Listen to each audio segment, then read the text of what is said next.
wá bá ọ yọ̀, mo wá bá ọ yọ̀, mo wá bá ọ yọ̀ ọba ọmọ, mo wá bá ọ yọ̀ ọba ọmọ, alálùbáríkà, mo wá bá ọ yọ̀ ọba ọmọ, mo wá bá ọ yọ̀ ọba ọmọ, ọkọ oríire ọjọ́ òní, mo wá bá ọ yọ̀ ọba ọmọ.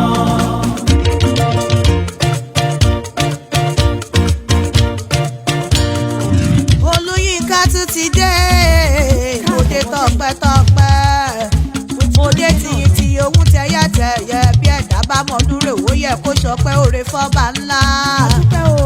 Àbẹ̀bí òní kì í ṣọjọ́ orí kì í lè bàbá òun yeye, kìkìdá ọpẹ́ ni mo mú wá pé o tún ti rọdún. Èmi la ò ní ṣọpẹ́ fún ohun ojú Àbẹ̀bí rí lọ́wọ́ ọmọ adáwíhun tó bá ṣọmọ ẹlòmíràn àti ré kọjá.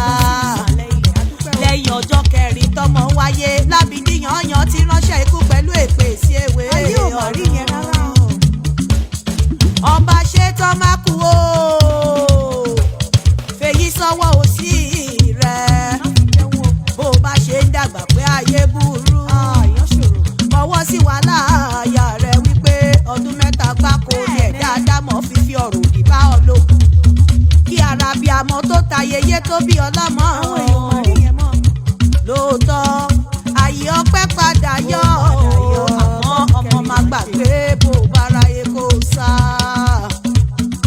Mo bá ọ dúpẹ́ o, ọmọ làwa lòun ìbùkún Olúwa, mo dára mi pọ̀ mọ́ àwọn abiyamọ alálùbáríkà láti gbóhùn ọpẹ́ sókè wípé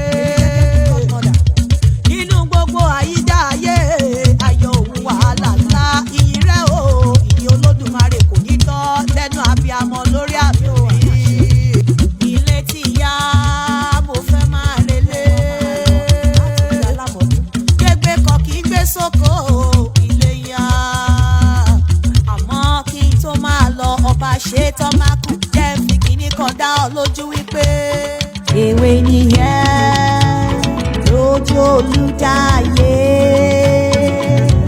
ó dẹ̀yìn jù Elédùmarè, ẹni fọwọ́ kàn mẹ́ ó kẹrùn.